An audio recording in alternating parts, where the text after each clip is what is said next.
welcome back to the global webinar series on cybersecurity. So we have Professor Avishek Adhikari, Professor of Department of Mathematics, Presidency University, Kolkata, India, Founder Secretary, IMBIC, India, Treasurer, Cryptology Research Society of India. His webinar title is Secret Sharing, an Important Primitive of Cryptology.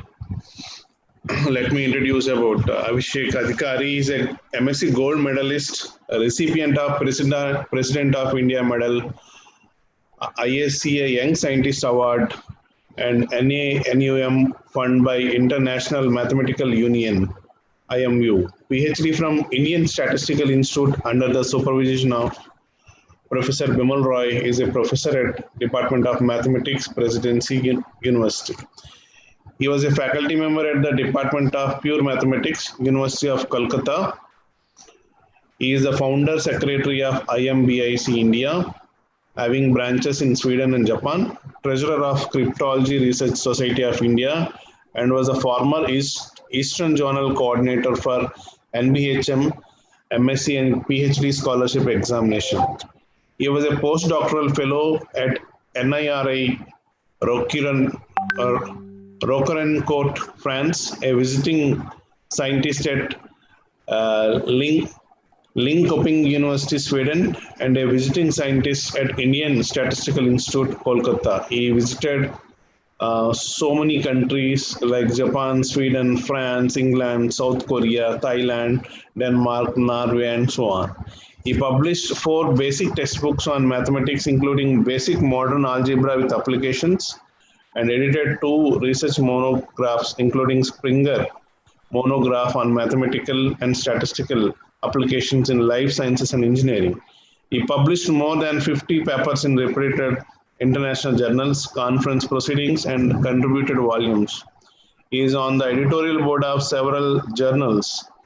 He is one of the investigator of 12 sponsored research projects sponsored by agencies like DRDO, Ministry of Defense, DST, CERT, DST FIST, including 2 international collaborative projects supported by DST, that is Indo-Japan project, in collaboration with Indian Statistical Institute. So 5 of his PhD students have already obtained PhD degree. Currently 5 of PhD scholars are doing their research works under his supervision. His research interest includes application of algebra, graph theory, cryptography, cryptanalysis of stream and block ciphers, secret sharing, DNA cryptography, visual cryptography, image encryption, wireless sensor networks, and so on. So we are very happy you to here on your webinar series, sir. So thank you. Thank you very much. Now let me share my screen. Yeah, you can share your screen. Yeah.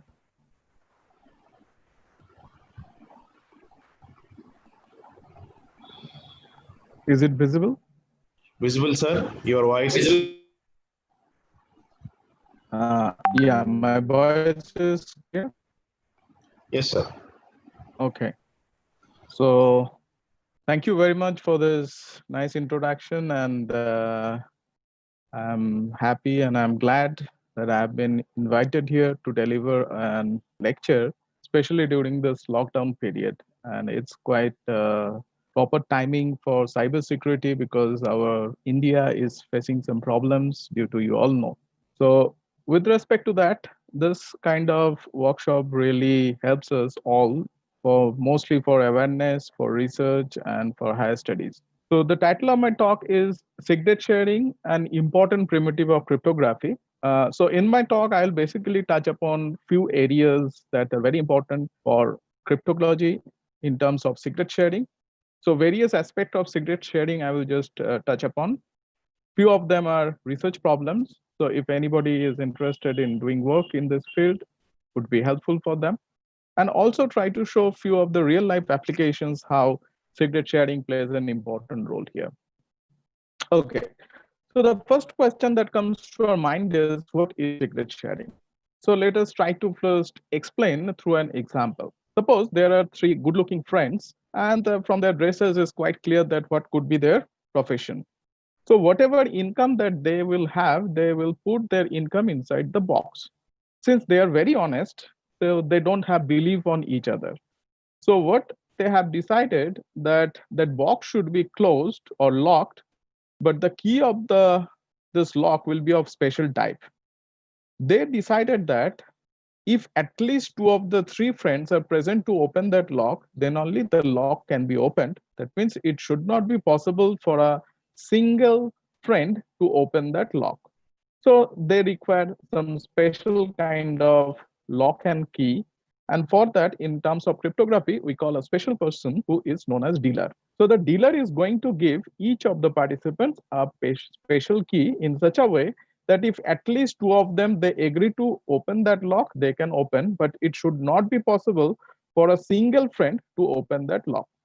So that is a kind of secret that I want to share among these friends in such a way that certain participants or certain number of participants will be able to open, but it should not be possible for others who are not qualified to open can open this lock. So more generally, this is known as threshold secret sharing scheme. After delivering the locks in initial phase of my talk, I will assume that the person who has given us the lock and key will disappear. That means his aim or his work is just to distribute the lock. That's quite natural. For example, when usually you go for a holiday, while keeping a lock at our door, suppose it's some famous company, say Godrej company lock, then we assume that and we know that the replica of that lock is certainly with the owner of the Godrej company. But we have the confidence in our mind that that guy will certainly not come to our home to open that lock. That means after giving the lock and key, the dealer will disappear. So that's quite natural. And we assume at the beginning of our talk, the dealer is honest. So what does it mean? I will explain later on. Okay, so more formally, if I go for that, then this is nothing but a TW threshold scheme. So T is the threshold value. That means there are W many participants. So each of these friends in terms of cryptography, we call them participant. So there are W many participants are there. If the scheme is like that, if at least T of them will appear to open the secret, they can open it. If less than T or less than T number of participants will join, they should not be able to open the lock.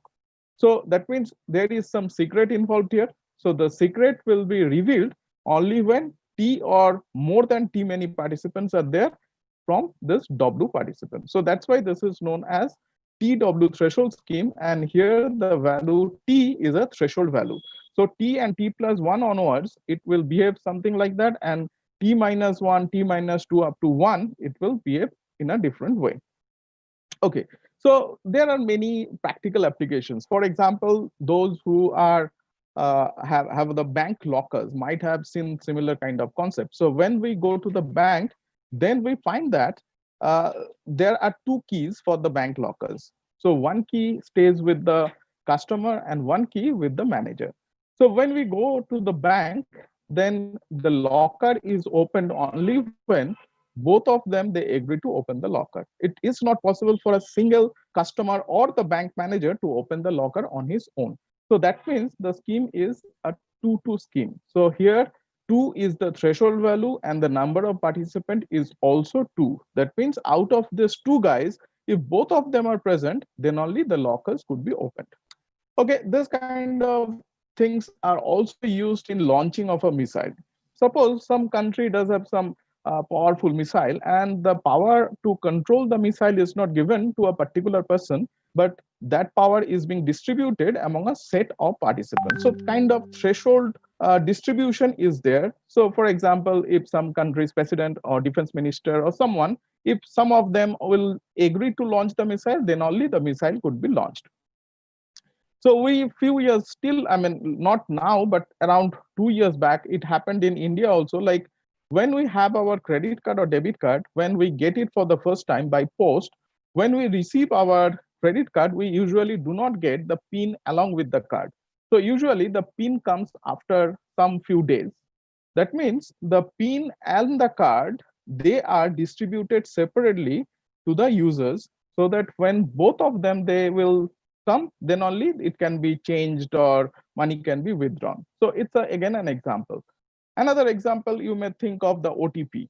For example, suppose some machine is here, and we all know that the username and password is not sufficient for today's scenario.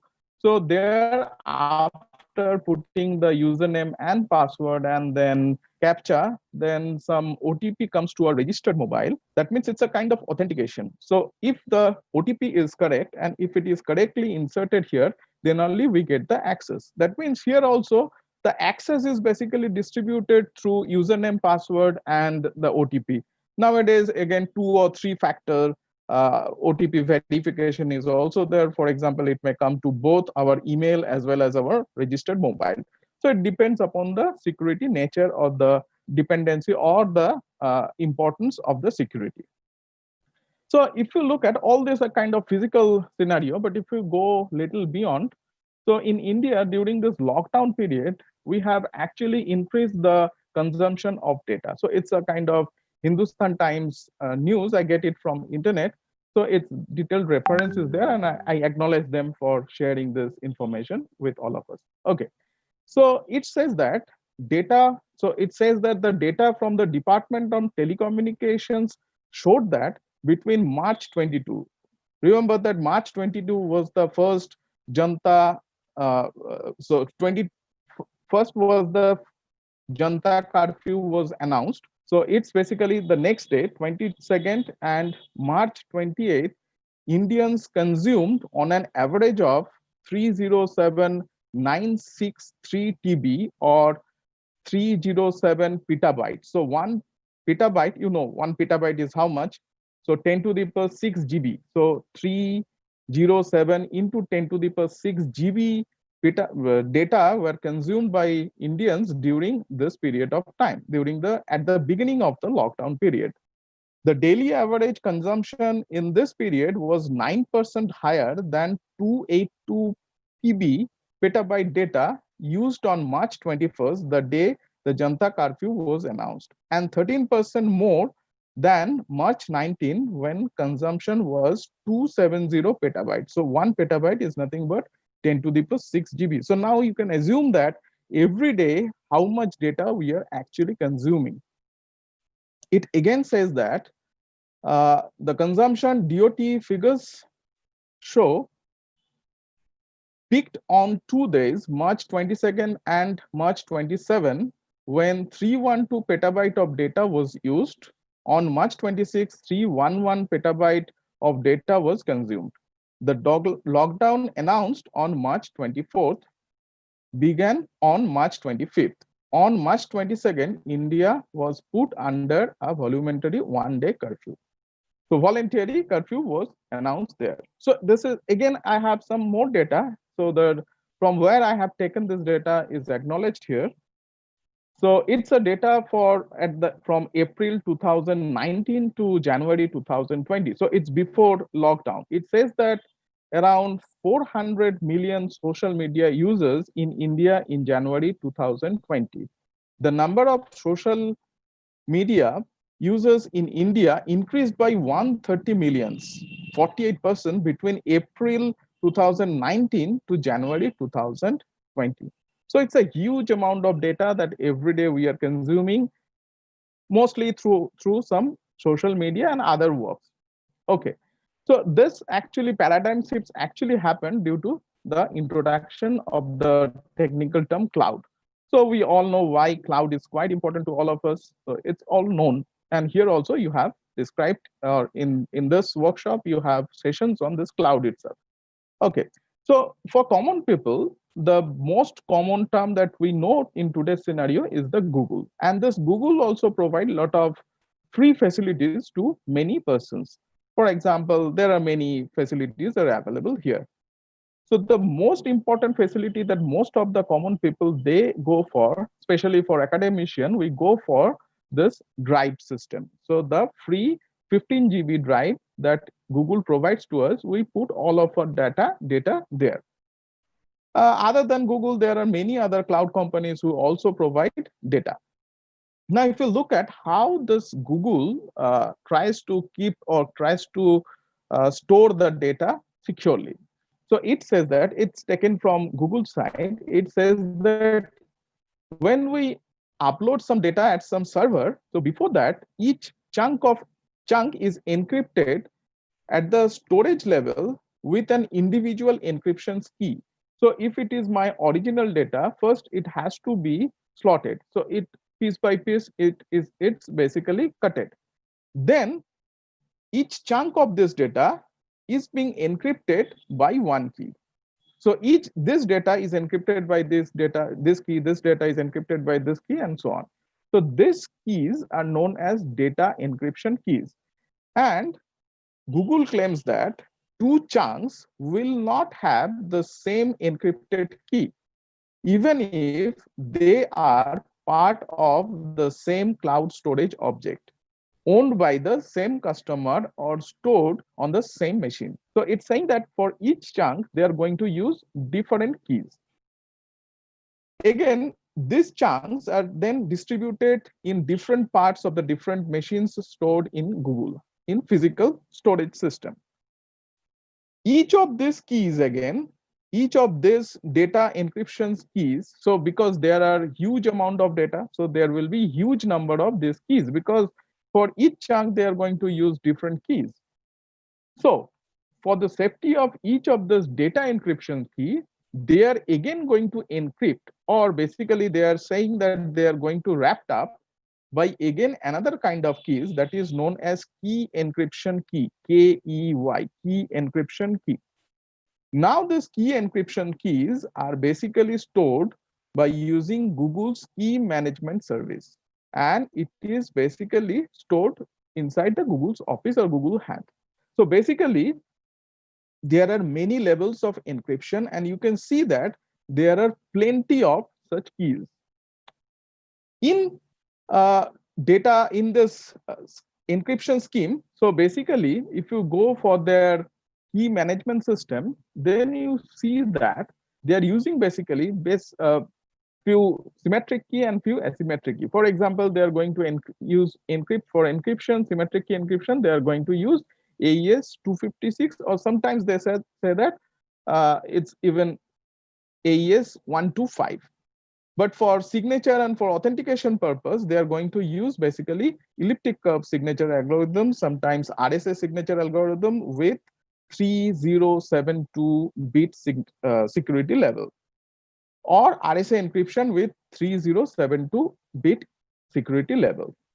That means they are going to use some primes which are of around 3071 bit long, so around 300 digit long. So I'm going to show you a prime which is around 308 digits long. So it's more than 3000 bits if I convert it into binary. So this kind of primes are basically used. And they are, so if P or Q are of this form, then you can understand the encryption, the exponentiation function, or the decryption function, or phi n, how big will be. And for N and for ED, they will all be keys. For secure purpose, they have to keep with them that value D. So that D will be again a huge amount. Now, the best thing that we can do is that if we can remember those passwords. But as I have shown you, the size of the password would be too big, and it's really not possible to remember these things. For example, in our real life also, now we are basically in a horrible situation, because everywhere we need to remember password, not only for emails or for office purposes, we also have to remember passwords for Aadhaar card number, for PAN number, for giving us return, etc. So everywhere we actually need to have passwords. Especially for bank purposes, we need to be little more careful. And it says that you cannot use the previously used password. So you have to every time give a new password and all. And day by day, the complexity of the passwords are increased. So now it's alphanumeric with some special characters, with lots of things, capital, small, etc. It's a combination. So it's really difficult for all of us to remember all those passwords. So one simple way could be we can store passwords in different places, different hardware, different devices, or even sometimes in writing. But if we store the same password or the writing password in different places, then the probability of stealing will be higher. So that's no doubt that if we store the things in different places, the same thing, then the probability of losing it is quite high. So the question is what to do. And here, from cryptography, the secret sharing scheme comes into play. So let us again try to explain some of the schemes. Suppose the password is Japan, and suppose the dealer wants to share this password among these two participants. Now, suppose he has given Jap to this girl and N to this boy. Now, when both of them will come, first the girl will put her password Jap, and then the boy will give his password N, and both of them will come to know that their password is Japan. But if you look at very carefully, this scheme is really not a good scheme. If I ask you why, if you look at this girl, if she comes to know that the total password length is 5, and if she comes to know that all the characters in the password are in uppercase, then she only has to guess the last two alphabets. That means she will have choice only 26 square. Similarly, for the boy, if he comes to know that the girl is going to put the password before him, and the total length of the password is 5 and all the alphabets are in uppercase, then he will also have to give only 26 cube many options. That means it should be, both of them should have the option of 26 to the power 5, but instead of that, the girl knows 60% information about the password, whereas the boy knows 40% information about the password. So this kind of schemes can never be said as a good scheme in terms of cryptographic viewpoint. So we need to have some better aspect or better conditions. So let us have a look at another scheme. So here again we are going to construct a 2-2 scheme. That means there are two participants or two friends. If both of them will come, then only the password will be revealed. Suppose the password is in binary, say 011 010. So it's a binary 6-digit, 6-bit long. What the dealer will do, the dealer will first have some unbiased coin. So you know what is unbiased coin? The probability of getting head and tail is half. So that's a kind of statistical concept. So the dealer will find some unbiased coin and he will make a coin toss 6 times. Suppose he assumes that if head will come, he will give 0, and if tail comes, he will put 1. So after tossing the coin 6 times, he will get some zeros and one sequence. That means from head and tail sequence, and that can be converted easily, because before that we have assumed that if I will have head, I will put 0, I will have tail, I will put 1. So it will be kind of 0 and 1 sequence, 6-bit. Suppose that is nothing but the girl's share. That means suppose the dealer gets this strings of head and tail and he gives it to this girl. Okay, now what will happen for this boy? Now this is the secret, 01101 01101. So this is the secret, and this is nothing but the share, that means the random string obtained by tossing the coin. So both of them are of 6 bits. Now if the engineers are there, we consider this as XOR operation. So for engineers, this operation is nothing but the XOR operation. But for mathematician, this is nothing but addition modulo 2 bitwise. So what does it mean? If we have 0 and 1 here, if I make a XOR of this, I will get 1. That means the truth table says that if both the bits are of same type, I will get 0. If both the bits are opposite type, I will get 1. So that is nothing but if I take addition, take an addition of those two, and take division by 2 and take the remainder, the answer will be the same. So this is nothing but addition modulo 2. So this addition may be considered as an element or as the operation in Z2, addition modulo 2. So he will also get the output of this. So if I do this, I will get this binary string of length 6.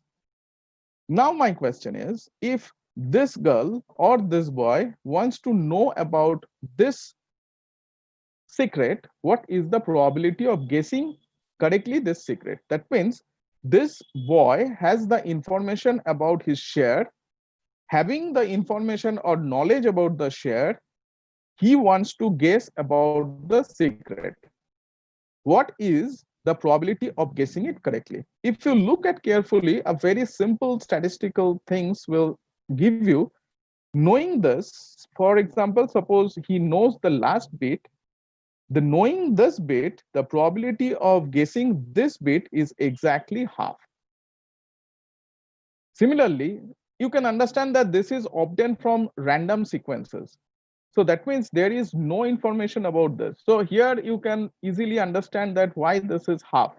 So she will not get any extra information. But since this is an XOR operation, it can be proved very easily by using very simple mathematics that here also, knowing all the bits, the probability of guessing it correctly is half to the power 6 because there are 6 many bits. So if you know whole of the shares, then the probability of guessing correctly about the secret is exactly half to the power 6. Now think about yourself. Suppose I am the third person. I only know that the binary string is there and the length of the binary string is 6. And I don't have any share with me. Now I want to calculate what is the probability of guessing the secret correctly, because I don't have any share. I have only the information that they have, but they have some extra information that they have the shares, but I don't have any share. But since I know that all the bits are binary and the length of the binary string is 6, the probability of guessing it correctly without any share is also half to the power 6, the same as this boy and the girl. That means this boy and the girl having this share with them, they will not have any extra privilege. That means they will not have any extra information about the secret, even if they have the shares. But when they come together, they will just make an XOR operation and they will get the secret back. That's why this kind of schemes are known as perfectly secure secret sharing scheme. Perfectly secure is just a term. It says that if you have the knowledge of shares, and then from using that knowledge of share, if you want to guess about the secret, the probability is exactly same if you don't have any share with you. That means having a share will not be any extra information to each of these participants.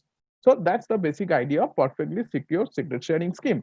So in cryptography, in secret sharing scheme, in most of the cases, we actually go for this perfectly secure secret sharing scheme.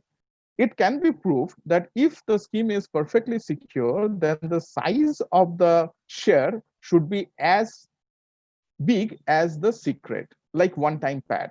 So sometimes it may be a kind of overhead that if you want to achieve the perfectly secure secret sharing scheme, then the share size should be at least as much as your secret.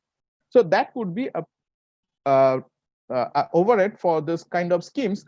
But sometimes if you are doing it in a local level, when the data is at rest, and you have efficient calculation algorithms or efficient machines are available with you, then this kind of schemes are really essential. Okay, now the question is, how can I extend it? So previously I have given an example for 2-2 scheme. Now my question is, how can I extend it so to KN scheme? That means there will be n many participants, among which if any k of them will come or k or more participants will join, they will able to get the secret back. But it should not be possible for any k minus 1 sets to get any information about the secret. So that is the basic scheme that I want to discuss. Okay, so let me have a look at some geometrical interpretation here. So suppose I have a point. Okay, if I ask you how many straight lines can you draw that passes through this point, certainly your answer will be there exist infinitely many lines which passes through this point.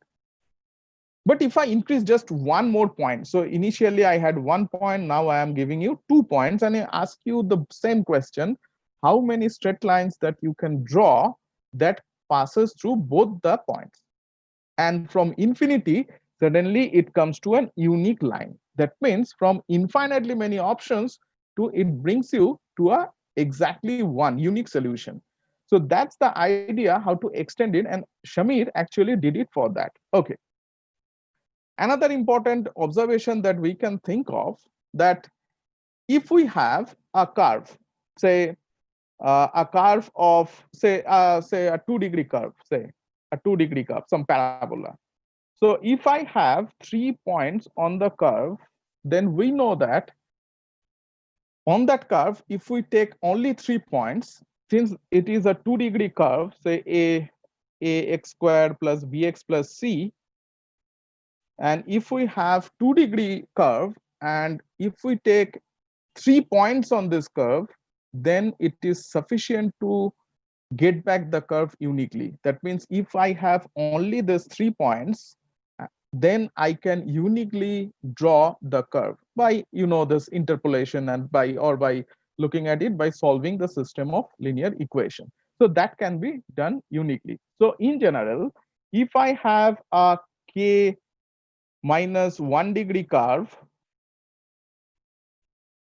and if I have k points on this curve, then we can get uniquely back that curve. So that is the basic idea for Summits secret sharing scheme. So let us try to have a look at this. Okay. So here I'm going to give you a general description, then I will come to the actual scheme. Okay. So if you look at the secret sharing scheme must contain a secret. So it should have a secret within it. So suppose I want to construct, say, a 3-4 scheme. 3-4 secret sharing scheme with a secret, say, 1. So the dealer will have this 1 value with him, and he wants to give the shares to 4 participants in such a way that when at least 3 of the participants will come, they will get the value 1 back. So how to do that? So what the dealer will do, he will choose a random polynomial of degree 2. So 2-degree random polynomial. So here it's certainly not of 2-degree curve, it should be parabola, but forget about the degree and curve tracing.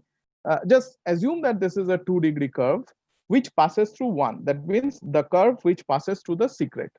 So at the value, so x equal to 0, the value of the curve fx, the value of this value is nothing but 1.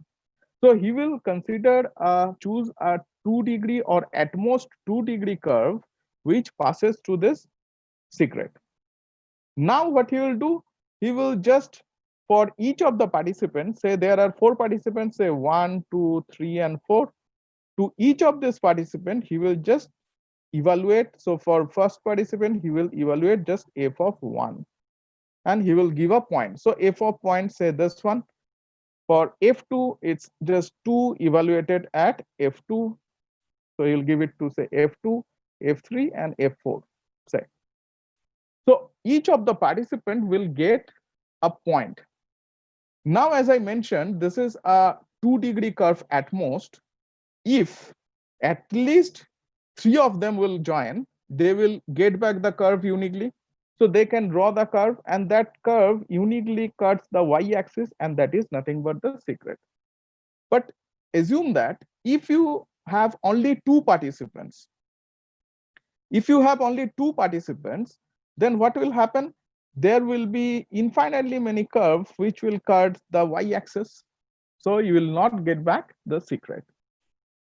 So that is the basic idea for Summit secret sharing scheme. But if I do it on real lines, so this is nothing but R2. So here it's real line, it's a real line R2 plane.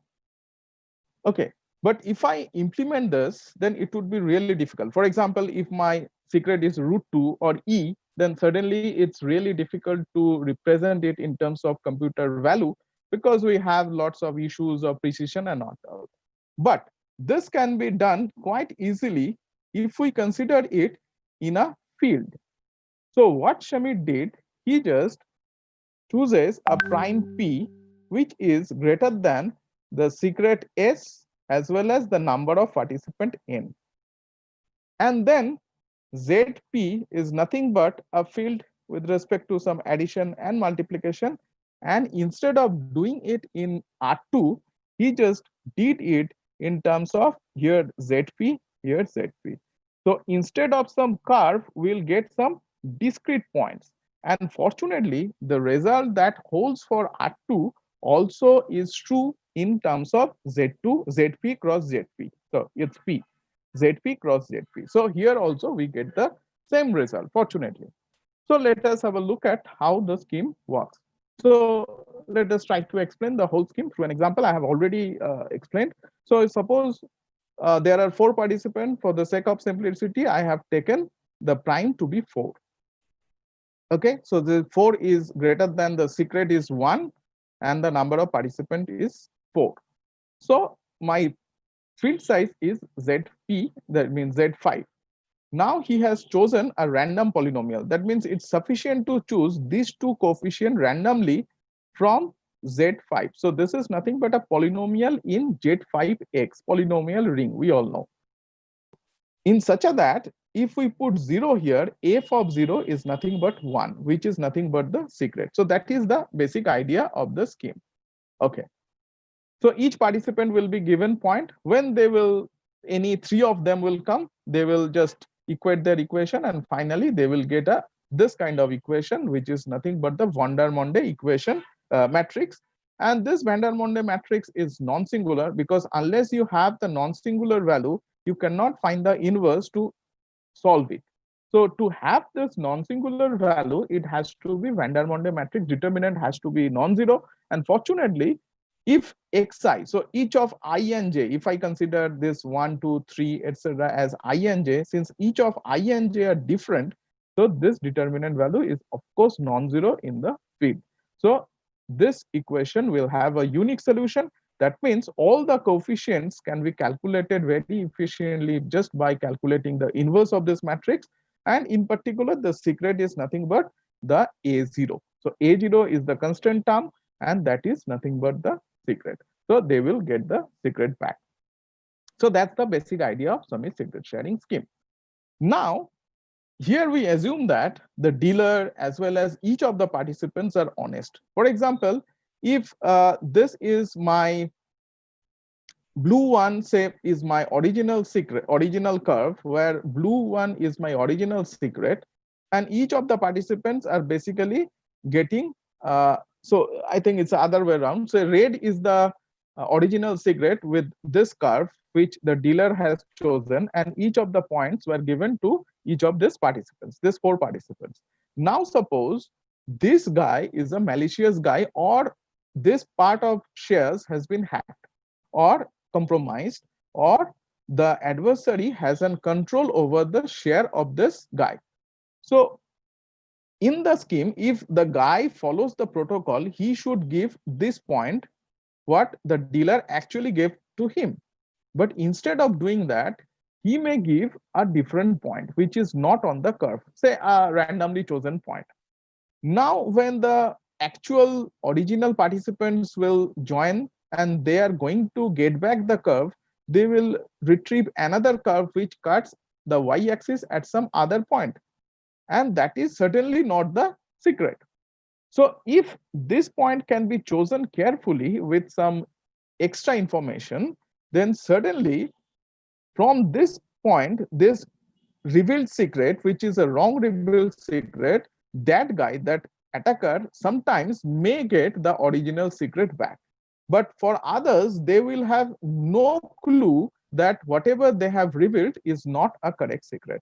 So if it is a kind of password, they will find that the password is not working. Now, if it is more than 2 participants, and if one guy is an adversary, then it's really difficult to find who is that bad guy. So there some issues are coming in secret sharing schemes. Okay, so now we are going to talk about some adversarial model. That means previously the world was very good, everyone was very honest, and everyone is trying to give the actual things. But now I'm going to show you in a real situation what could happen. So the adversary here could be of 2 types. One is honest but curious. In cryptography, we see that, okay, he is kind of honest guy. He is trying to guess something, but not deviating from the protocol. But malicious guy is something very notorious. he actually can deviate the algorithm as well. So he can not only modify, but he can modify the algorithm, and he can behave like anything, whatever he wants. And this malicious guy can be of two types. One is non-rushing, another one is rushing.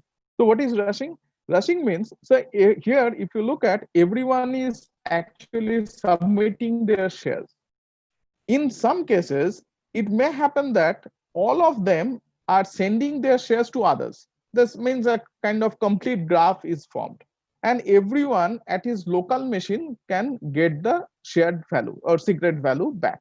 In this case, if it happens, if a rushing adversary is there, he may get all the required shares from others. He can listen, he can get the secret back, but after getting the secret, he can send his share in a wrong way so that other will not get, but he will get his information. Sometimes it may happen that the adversary is so notorious that he is listening others share and may try to calculate or guess something extra information, and then after having that knowledge, he is sending his information. So that is more powerful in terms of adversarial nature. So non-rushing means all the shareholders, they are going to send their shares together simultaneously. So non-rushing case, he has no extra information about other shares, but here he might have information about others shares, even for the secret also. Based on that, there are few different kind of secret sharing schemes available in the literature. So firstly, for Shami's secret sharing scheme, what we assume that everyone is very honest and everyone is submitting their own shares following the protocol. But in presence of adversary, there may be different things. For example, it's a cheating detectable secret sharing scheme. It's a kind of alarm. So it can detect that cheating has been happened, but it may not be able to detect who has done the cheating. So this kind of scheme, only detection that some cheating has been occurred, this kind of scheme can detect. There are schemes which are called cheating identifiable schemes. Here, they are not only give you the information that cheating has been occurred, but if somebody cheated, then with high probability, they can get the who is the cheater. There is another kind of scheme which is known as robust secret sharing scheme, which says that even if there are malicious adversary, your scheme should be like that at the end, if the number of malicious adversary is not more than a certain value, typically n by 3 or n by 2, then in cases you can always reconstruct a secret. That means the reconstruction is possible even if the share are, there are malicious adversaries. So in both the cases, it may happen that the reconstruction may not happen, but they will able to understand that the cheating has been occurred. But here the reconstruction will occur if the number of cheaters are less than at some threshold value. There are another kind of scheme which is known as verifiable secret sharing scheme, in which each of the participants will have some extra auxiliary knowledge through which they can verify that the data or the share that they receive from the dealer is correct. See, here we assume that the dealers are all honest, but it may happen that the person who is going to give you the key is not honest. In that case, in verifiable secret sharing scheme, there are mechanisms through which you can detect that whether the share that you receive is correct or not, or even you can detect that whether the dealer is honest or not. So based on that, many researches are going on in this current field. So there is another field which is based on this kind of semi-secret sharing scheme or CRT-based secret sharing scheme, which is known as image secret sharing schemes. So, okay, in 2002, see, Shami's secret sharing scheme was invented around 1978. And this scheme, Lien and Thin, in 2002, they for the first time, they actually used the idea of Shami's secret sharing scheme in images. So we know that if it's a grayscale image, the each value of the pixel is from 0 to 255. So now you can think of this 0 to 255 values, each pixel value as a secret, and you can use the Chemise secret sharing scheme. But they have introduced a kind of thing, as you've seen here in case of Chemise secret sharing scheme, actually they get back the original while recovering, they get back after multiplying it by the inverse, they get back all the coefficient back. So this one was only the secret, but these two are also revealed as a byproduct. So they use the fact that, okay, so instead of, since as a byproduct I am getting all the remaining coefficient, they can think that instead of doing encrypting or sharing only one pixel, why not many pixels together? So all the coefficients should be a secret. That way they had a scheme, and unfortunately the problem was, since they are taking so many coefficients together and no randomness was there, from their shares some information was leaking. So since it's an image, so all the image they are approximately, I mean, nearby images, they have lots of similarity. So based on that, you can see that a lot of informations were leaked if you just consider the Chemise secret sharing scheme. So to avoid that, they have actually used some kind of permutations or some kind of chaotic technique to modify that image, and on that chaotic image they have used this kind of Chemise secret sharing scheme. But as you see that, so this scheme is basically, the strength of the scheme is basically depends on the what is your chaotic map and not on the strength of the secret sharing scheme. So that's why we have did some work in this area, and we extended in terms of essential secret sharing scheme. What does it mean? So here, like my last example, we had three of the friends, but they have decided that he is a kind of boss. So they decided that if these two guys will join, they can open the box. If these two guys will join, they can open the box. But if these two guys will join, they will not be able to open the box.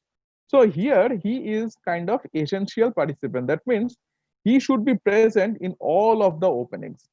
So we call them as essential participants. So here T represents the number of such essential participants. So in this case, I can consider this as 1, 2, 3 secret sharing scheme. So that means 1, the number of essential participant is 1, and 2, 3, it should be required 2 participants to open the secret, and there are total 3 number of participants.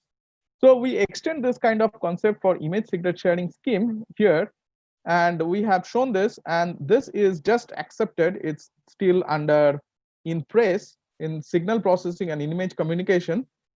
Just last week we got this acceptance letter. Okay, so there is another kind of research is going on. So if you look at here in TKN or KN, if when the scheme is prepared, at that time both the K and the N values are fixed. Say if I have given all the participants this value K and the shares, then if N plus 1 participant will suddenly join, then without changing the shares of the previously given N participant, how can I modify our scheme? That means I don't want to change the previously given shares to the N participants, but a new person joined to my scheme, N plus 1 participant. Now the question is how to do. And it is a kind of scheme in 2016 in TCC. Neor and his team actually they proposed a scheme for K infinity. That means you can have infinitely many of participants, but K is fixed. We extended the scheme recently, which is now published in COMSIS conference proceedings, and we are going for it a journal version of that, in which we have extended it for TKN. That means out of this K, there must be some essential participant. Let us try to explain the scheme through an example. So this is me, and so he is my first PhD student. So they did a work almost in a similar time. Okay, so suppose I have some lab experimental vault, and I want to share with them this keys. Now I have given them the keys. Now then these 3 students, they joined. Now, since I have already have a scheme and I have already given them the shares to open the locker, then if I want to give a new key to them, either that would be a copy of something, or I need to modify the whole scheme and give total this 6% or 7 altogether a new key. So every time a new student will join, I have to do it repeatedly. So, and every time I need to refresh my whole scheme. So that is not quite common. I mean, not practical quite. So this kind of scheme actually allows you to, so they are all my PhD students. And if somebody, so up to this, I have a scheme, and if next will join, then what to do? Then I need to do it again, or I have some scheme through which I don't need to modify the shares of this guy, but I can see this guy, or I can issue a share to this guy without modifying the share. So that's the scheme which talks about this. So this kind of schemes are going on, and here it's not only k infinity. So here, or you can have this kind of infinity or t infinity. So this kind of thinkings are going on. So this is a kind of research that currently going on with a lab. Okay, so he is the guy who actually Jyotirmoy, who actually did this work, and he is the guy who actually worked. Yeah, he is the guy who actually worked for my previous image encryptions or image secret sharing. Okay, so now I'm going to give you another kind of secret sharing scheme, which is very easy to understand, but it has some lot of mathematical richness is there. So that is based on basically my previously done students, which are published in Design Codes Cryptography, three of this paper. So my talk is basically, next part of my talk is basically based on this kind of schemes. Okay, so before that, I just try to show you a few pictures. I'm not sure through which you can see. Okay, can you see this two of the transparent sheets, right? There are two transparent sheets, some random looking images are printed over there. And from there, if I want to construct a 2-2 scheme. So in this 2-2 scheme, I want to give the shares to printed on these two transparencies. And when the two participants will come, and when they are going to superimpose this, they will get the information back.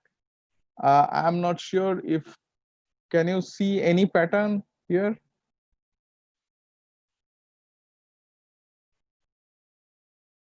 Can you see any pattern written over there? It's not that clear, sir. Yeah, but you can see that something is coming, or you cannot see anything. Something is going or coming or going, you can see something. Okay. Yes. Now slightly it is visible, sir. Yeah, so from if you do it by hand, you can clearly see this. Okay, so what is that scheme? Let us try to understand. Okay, so basic idea here is you have some image and you want to give the image to different participants in such a way, if both of them will come, they will get the image back.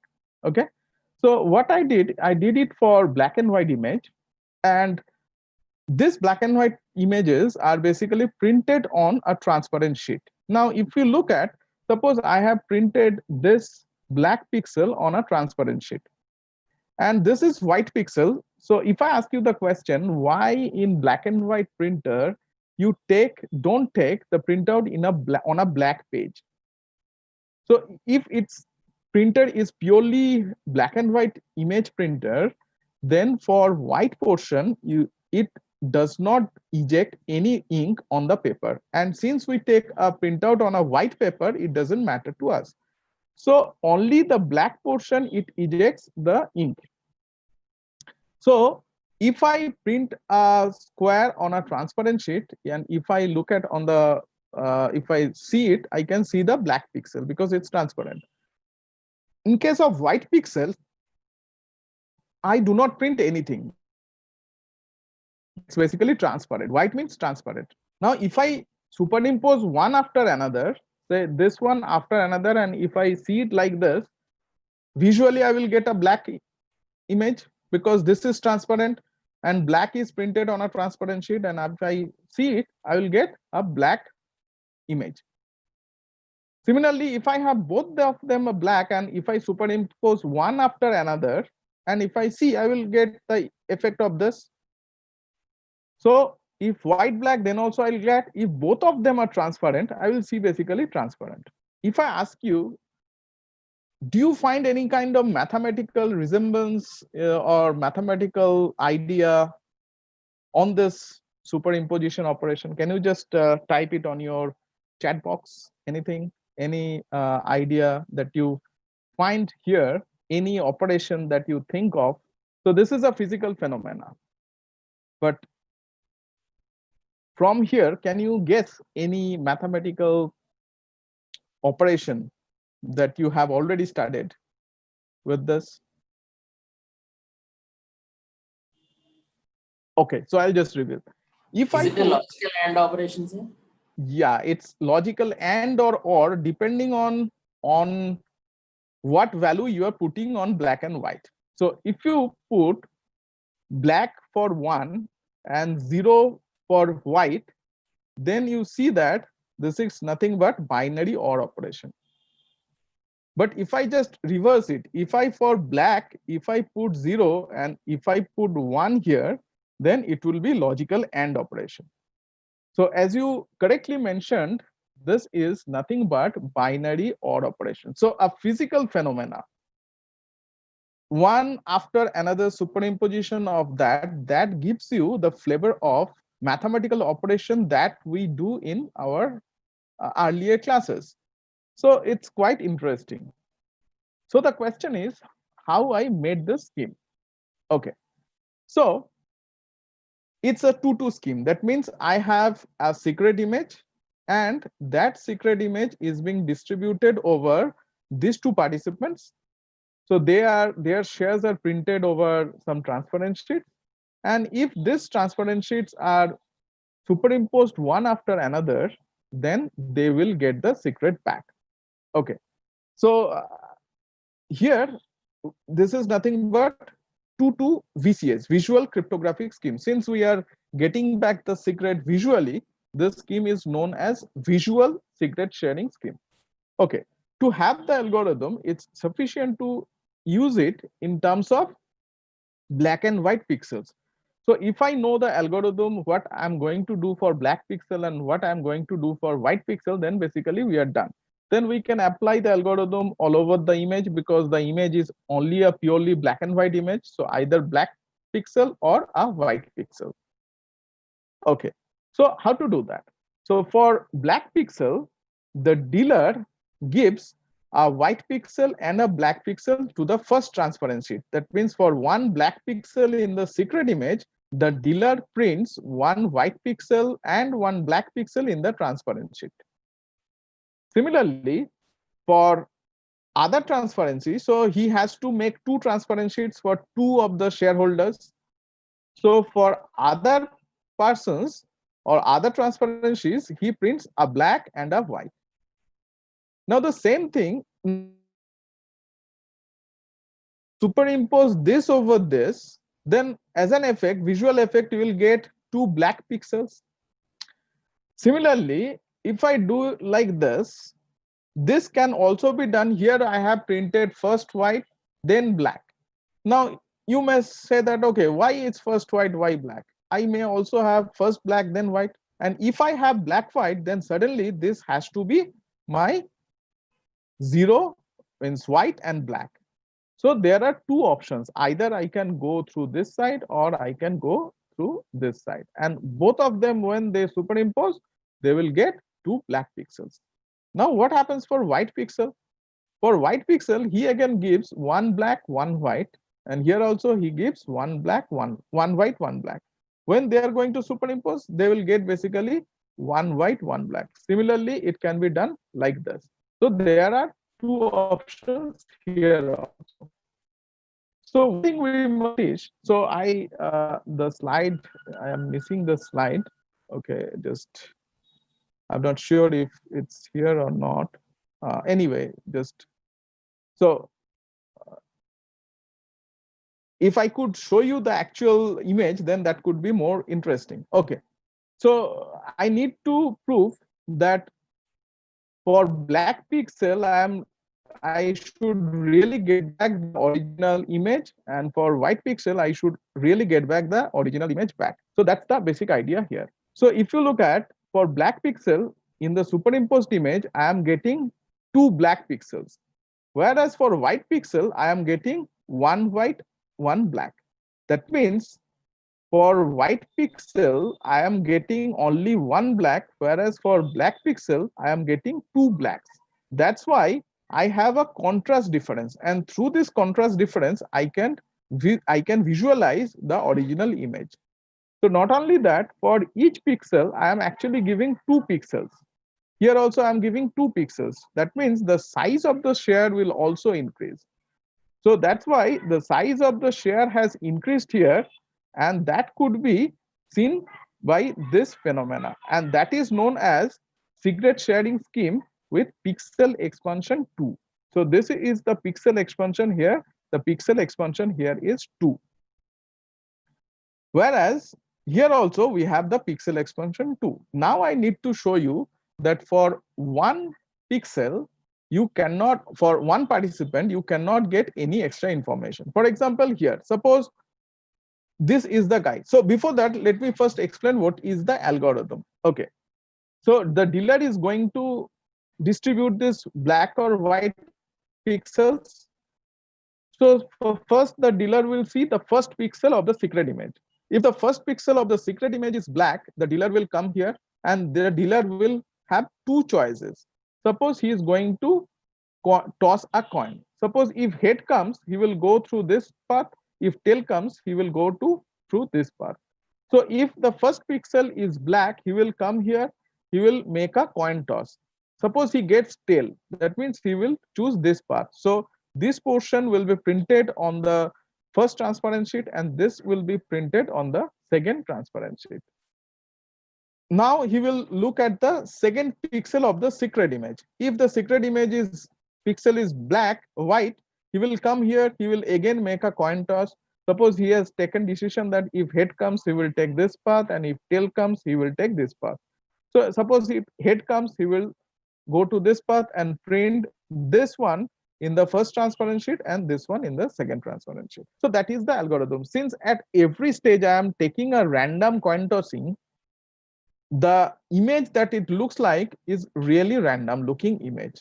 But when they superimpose that, as you see that for black pixel I'm getting more black, and for white pixel I'm getting less black, I will have some contrast difference, and that contrast difference will reveal the image back. Now I need to show that from one transparent sheet, you should not be able to guess any extra information. Then how can I prove? Suppose some of the participants say this slide is there as a share with one of the shareholders. Now from here, he wants to guess whether this comes from black pixel or white pixel. If he can guess it correctly with some non-trivial probability, which should be either less or more than half, then he wins the game. Now, if you see that this pattern is also present here. So out of these 4 patterns, 2 patterns are like this. So with probability half, he can correctly say that it comes from white pixel. Now think about yourself. You have no share. You know that the pixel is either black pixel or white pixel. Then the probability through which you can correctly say whether it comes from black pixel or white pixel is exactly the half. That means having the share, they will not have any extra information. So based on that, the whole scheme comes up, and there are many schemes are available which actually extends it for 2 to 2n, then kn, and then general access structure. So if I go again like this, I'm just keeping all those things.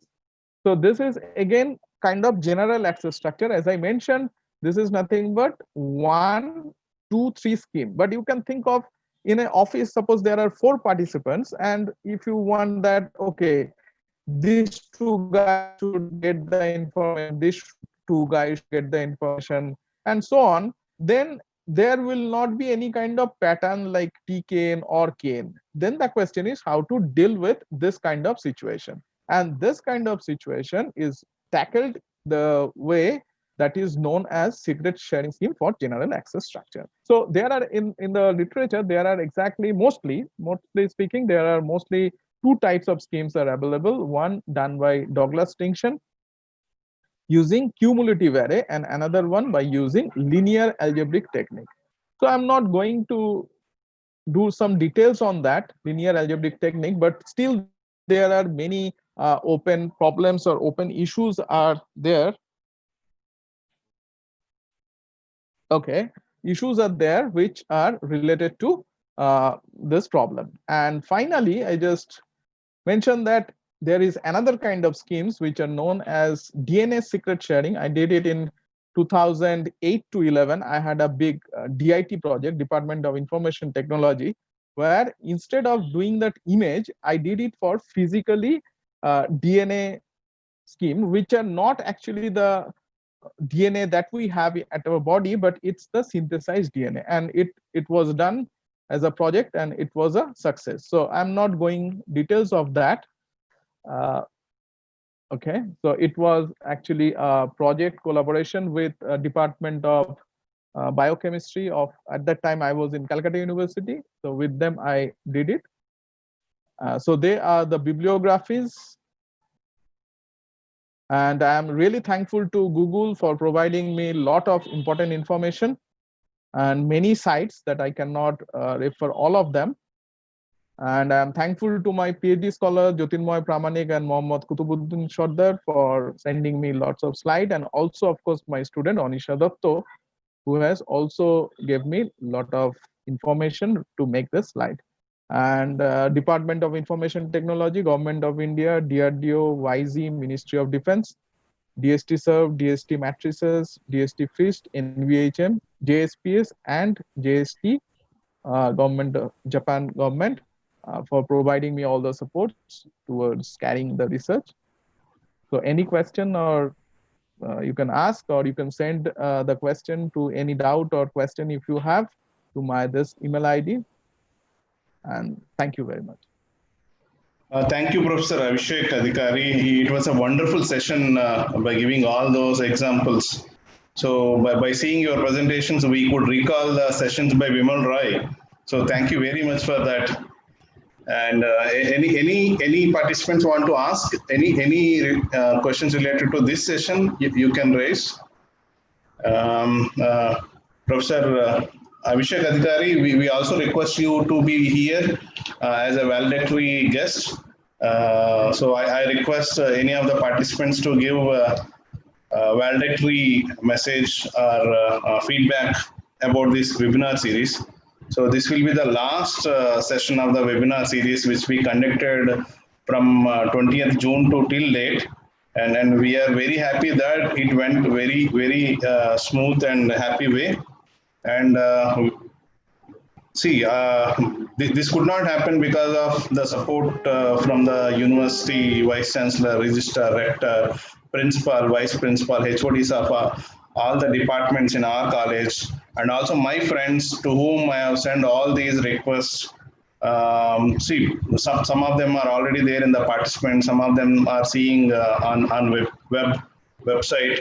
So I thank everybody for encouraging us to do this a big webinar series. Like hackathon, I call it as a webithon. So if there is a word called as webithon, so almost 1 week, 20 plus talks with almost 20 different experts.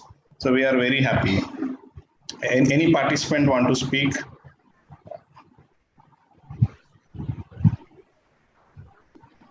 Omid. Yeah, Mr. Omid, you can. Thank you so much. Am I audible? Yes. Thank you so much. A very good also, dear professor. It was a session and productive session. We all learned very useful and informational insights. And thank you so much from the wonderful team and from the great management of Sir Chakravarti and Krishnal, the whole team. You guys have done a great job, and it was very productive and very informative session. The whole webinar run and gone very smoothly.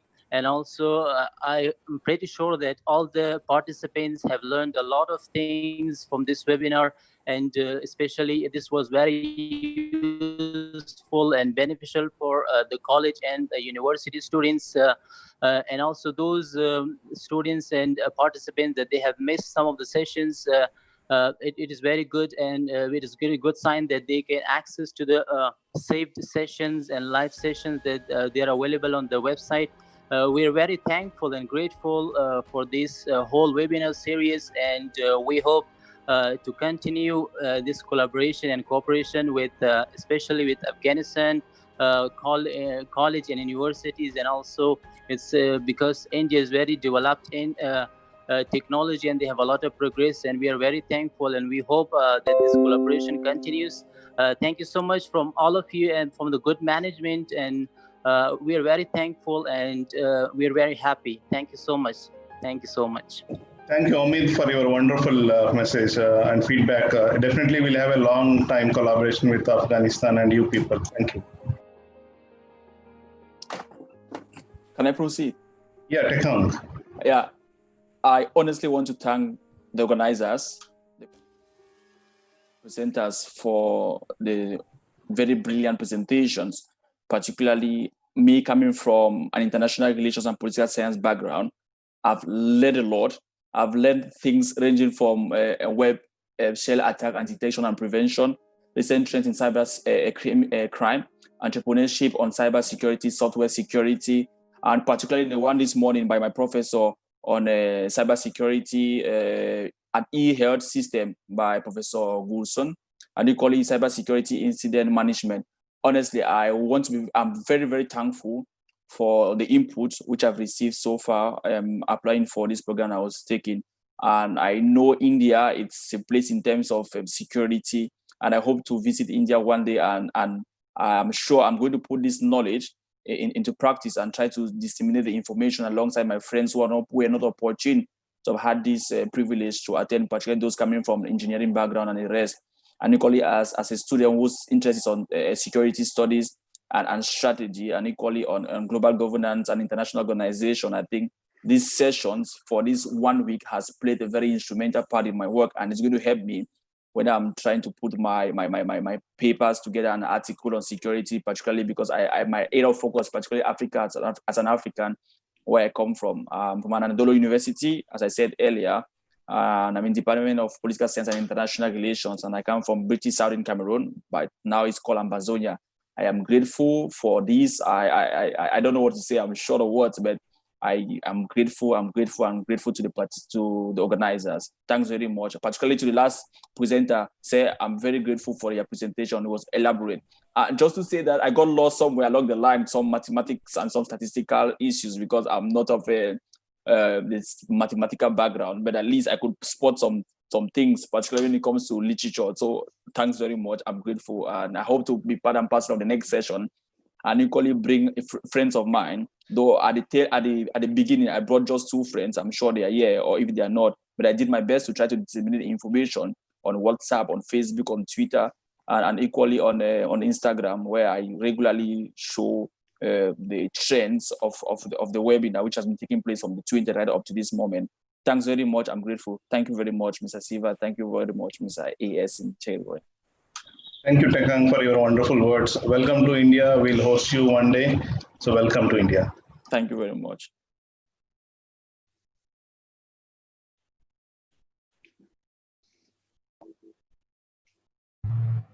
Okay. Hello, sir. I'm Akash.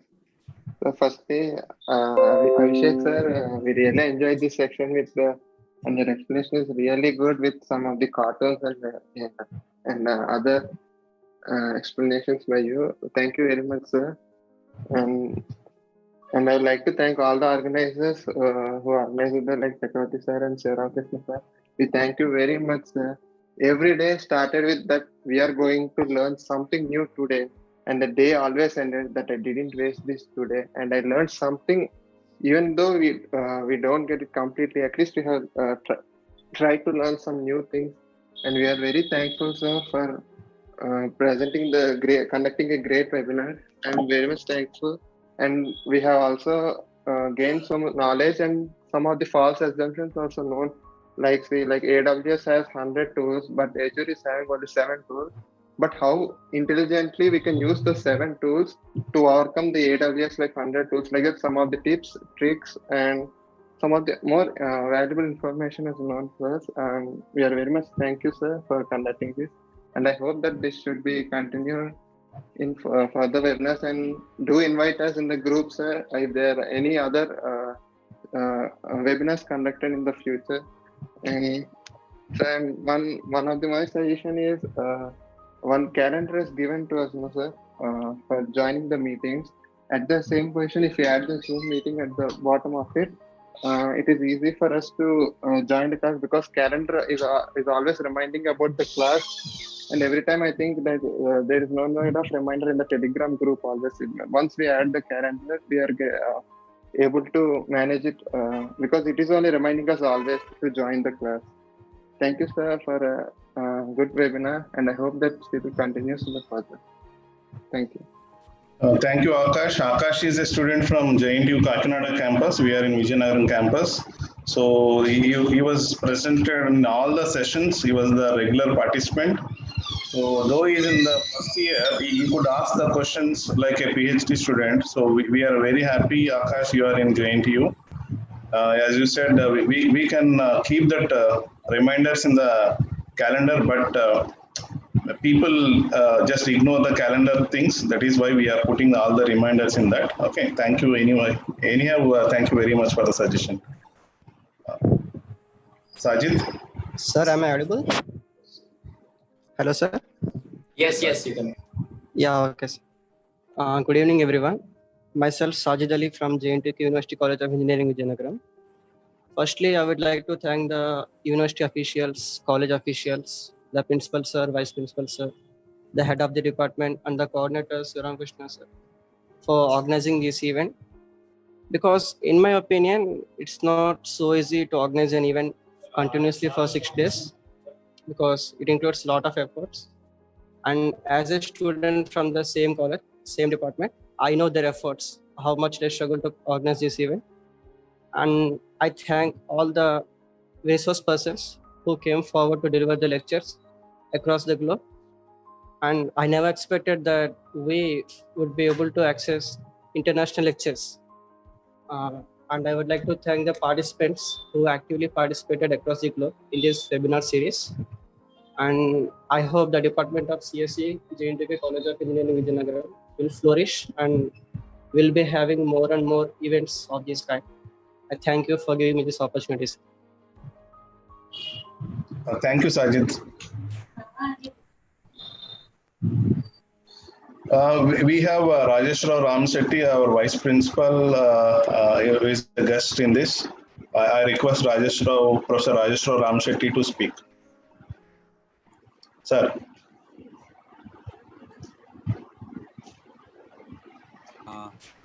Thank you. Am I audible? Yes, sir.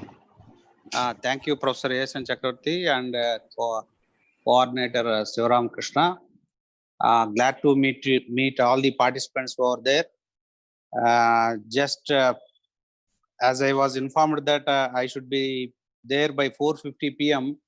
I have logged in around 4:40. I have gone through the session of Professor Avishek Adhikari. I think it was so nice. Thank you, Professor, for giving your insight towards the visual cryptography scheme, which is also the need of the hour. So it was so nice. And I hope that all the sessions, almost all this webinar series, starting from 20th to 26th, 1 week series, it's not that easy as majority of the participants expressed. So a lot of, meticulous planning might have taken place under the leadership of S.N. Chakravarti Garu and the coordinator, Ram Krishna Garu. So definitely, so these type of, webinars, see, one way we should thank the COVID-19. See, earlier we used to conduct workshops, seminars, or conferences. Though we say that internationally, but our outreach is not that much. But now I could see a spectrum of participants from wide variety of countries across the globe. See, it's a really a good sign. So I hope the participants, that too, 20 resource persons have delivered their talk on various topics like security with respect to software engineering, cyber security with respect to, say, some image as Professor Avishek Adhikari delivered. So really, these are all the topics which are, research areas where one should focus. So I hope that the participants might have got some insight toward this particular area. I hope they would carry forward the same tempo to carry out their research in this particular domain, and hopefully they will come out with some solutions. So once again, I thank the university officials, Honorable Vice Chancellor, Rector, Registrar, and the Principal, Head of the Department, Coordinator, for giving me this opportunity. So thank you very much. Thank you, sir, for your wonderful words. I request Professor Jaisuma, HOD IT, to address the gathering. Madam.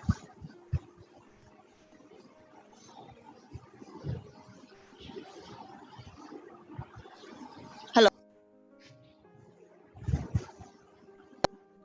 Yes, madam. Hello. Yes, madam. Are you able to hear? Yes, madam. Good evening, madam. Good evening. Good evening to all the participants and the resource person and HOD of CSE department, Vice Principal, Coordinator, Shivram Krishna. I think this web series, a 7 days long web series is successfully completed. I think all the participants have been utilized this opportunity in cybersecurity area. Hope they have got informative sessions and they reached their goals. I think COVID-19 became an opportunity for all the people, all the research scholars, faculty members, and the students to enrich themselves in their recent trends and recent areas in the computer science and engineering. So it's a good sign that other country people, international participants are there in this web series. Congratulations to HOD of CSE, Professor S.N. Chakravarti, and thank you one and all, and thank the university officials and the principal of this college for encouraging and supporting this type of workshops in order to enrich the students as well as the faculty members. Thank you. Thank you, madam, for your wonderful words.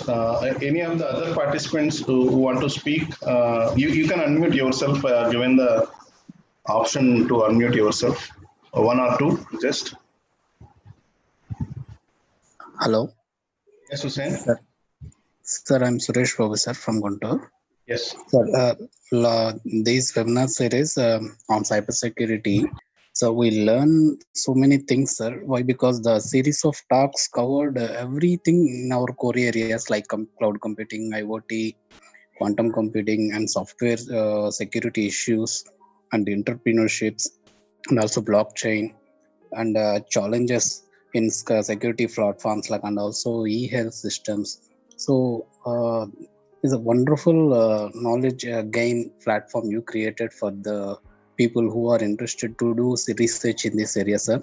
So thank you, wonderful, and we felt very happy being a part of this webinar series. And thank you very much, sir, for all the organizers and event coordinators. Thank you, sir. Thank you, Suresh Babu. We can hear you, Hussein.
Thank you, Hussein. For participants' information, Hassam Hussein is alumni of JNTUK Vijayanagar campus, and also he worked as a faculty member here.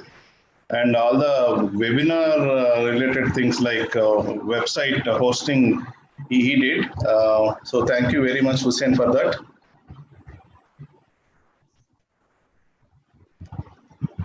Good evening, everyone. This is Raghuveer from JNTUV University College of Engineering. I see this as a wonderful platform for all the students like us to acquire knowledge. A lot of people have already said like COVID-19 has given us a wonderful opportunity to leverage and gain knowledge across domains, and this is a wonderful platform because usually attending an international conference is seriously a big affair for a student to attend, but now this is a great opportunity to interact and attend sessions from faculties across the globe. We see people from USA, and also we have people from Afghanistan. Like, we have a varied spectrum wherein which we can try and understand the way how things are handled in those particular areas, as well as in the way we are actually leveraging upon the existing technologies that are evolving. And this is I see it as a wonderful opportunity for people like me to enhance the skill set, and then try and apply this knowledge in our the research that we would like to continue. And I seriously appreciate the efforts that went in, because it is a meticulous task in order to bring so many people on a platform and then get things delivered.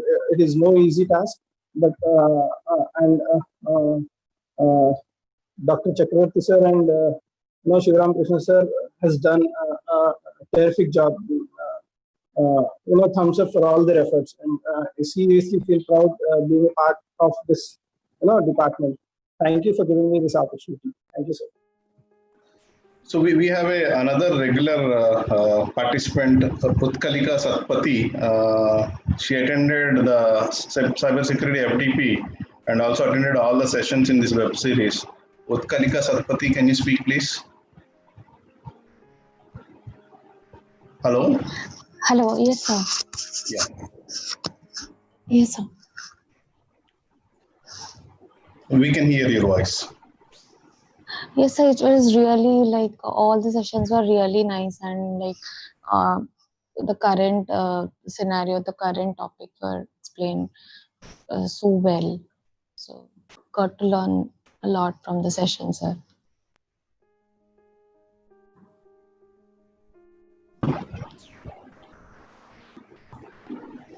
Anybody else? We'll close in 2 minutes.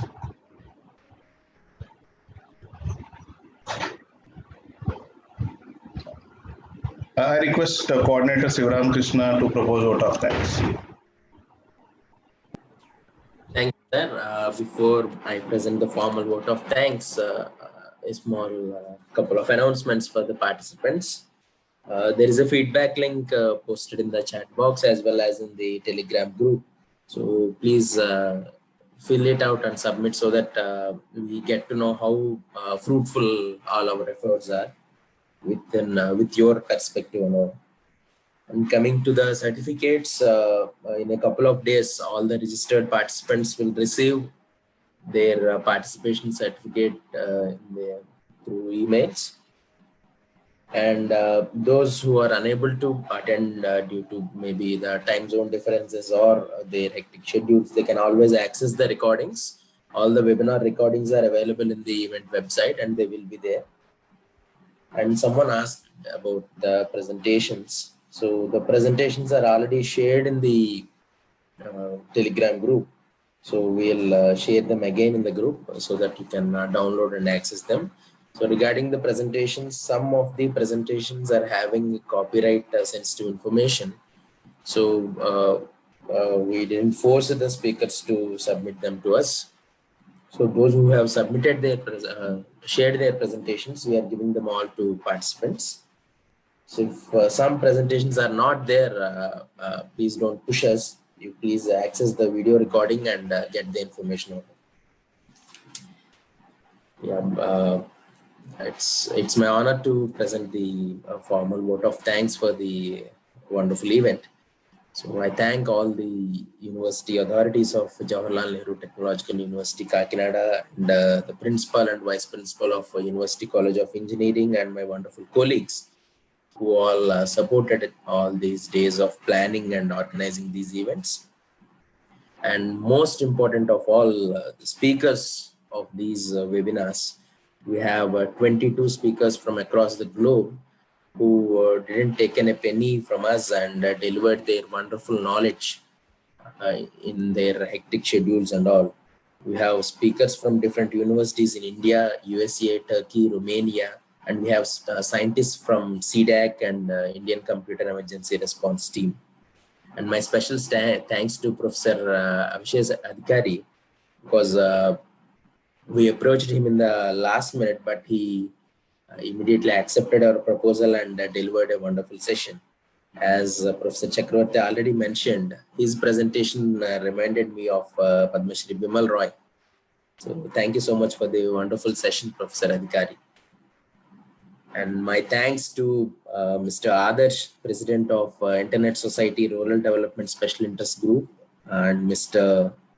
Sham, President of National IT Professionals Association of Afghanistan, and Mr. CHAS Murthy, Coordinator for Information Security Education and Awareness Project of Ministry of Electronics and IT, Government of India, and Mr. V.V. Rao, Joint Director, Computer Emergency Response Team India, and Mr. Ayan Rao, Cyber Peace Foundation, Professor K. Chandrasekharan of NIT Karnataka, and Professor R.C. Sharma of Dr. B.R. Ambedkar University, Delhi. So all these people helped us a lot. Apart from delivering their wonderful session, they also helped us in organizing these events. Thank you so much to all these wonderful people. My special thanks to Mr. S.M. Hussain of Vishnu Institute of Technology, who supported us in technical support in organizing the live streaming of the webinars. And most importantly, all the participants from across the globe, especially my fellow citizens of India, and many people from Afghanistan joined us, people from Cameroon, and people from Jamaica are there, people from Nigeria are there, people from South Africa, people from US, UK, Iran, and Qatar. So thank you all for joining us and encouraging us to conduct more such events. And my last, not least, my special thanks to Professor A.S.N. Chakravarti, without whose planning and hard work, this event will not be a possibility. So thank you all. Thank you, Sivaram Krishna, for your vote of thanks. So most of the people asked me, sir, what is your team size, organizing team size? For all your information, my team size is just three. But behind that, we have thousands of well-wishers who has given all the support to go further and continue this big webinar series.